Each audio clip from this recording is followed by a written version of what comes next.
Hey everyone, welcome back to my channel. I'm Megan, and today I'm going to be discussing episode 9 of Not Suitable for Work, the season finale, so let's get into it.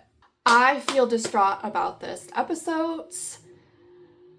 I knew some things were coming, and I feel like this episode and last episode just has a completely different vibe, and I feel like they were in a different season.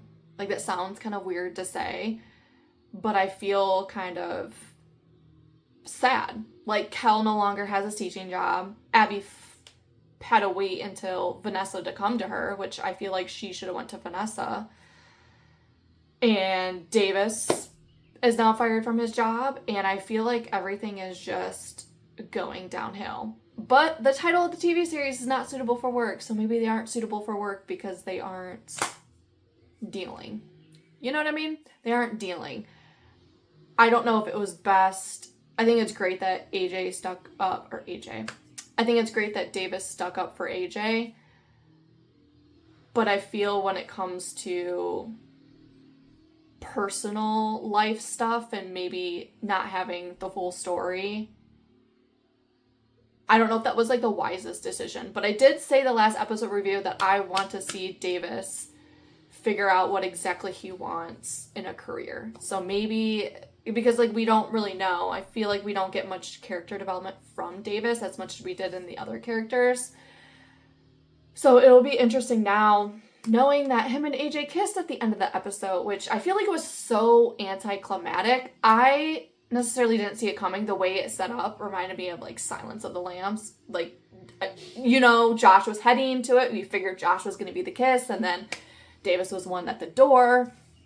I don't know if I believe AJ's feelings for Davis right now, because I just hope that he is not the rebound, because I feel Davis doesn't deserve to be the rebound. And knowing that they have a friendship, I hope AJ's intentions are good. I'm worried that they're not. And I know I said last episode review that sometimes when someone says that they like us, or we find out that someone likes us more than a friend, you have mixed feelings, because you're like, I never really felt that way before, but like, should I be feeling that way? And I don't know if AJ kissing him in that moment was a realization. We just didn't get much from her in that sense, because we have the aftermath of Bill, but we don't really have her process when Abby says to her that, you know, he's like in love with you, right? And she was just like, no. Really? And it's just like, how are you not self-aware to see that? Like, Abby is self-aware that Kel likes her, you know, and I just thought it was interesting with her situation when he invited her to the after party. She just thought like, it's gonna be them two, it's gonna be a date. And I'm thinking in my head, I'm like, these people, you know that these guys like you. You can't be feeling like special all the time by keeping them close and not thinking that they're going to move on, and then look, you know, feel jealous, you know. Josh is now starting to feel that after, you know, he sees Davis and AJ kiss. I thought he was just, I trying to figure out what his face looked like when he went away, because it kind of seemed like he had a smirk, but then they had the slow, sad walk. And I don't know, it's just, come on, people, like, be direct. Like, Abby, you have no interest in Kel. Like, why are you feeling that you should? Like, he's trying to move on from you. And so I think that's the hardest part is for me, is the way that they're treating each other in that way. And I just don't want it to be forceful. And so I feel like it is forceful. I don't know. I'm just distraught on this episode. And I don't really know what to say or what to do with it going forward. Like, it feels like a season 2 or season 3 finale. I don't know. It was doing so good up until these last 2 episodes. And I like Davis and I like AJ, but I don't like in this moment of why they're together. I wish there was a conversation. I don't know. Also, with all of these changes, I have no idea what's going to happen next season if they get picked up. Like, what's going to be happening with Bill? Like, AJ, the dynamic at the work is going to be so different. Kel doesn't even have his teaching job.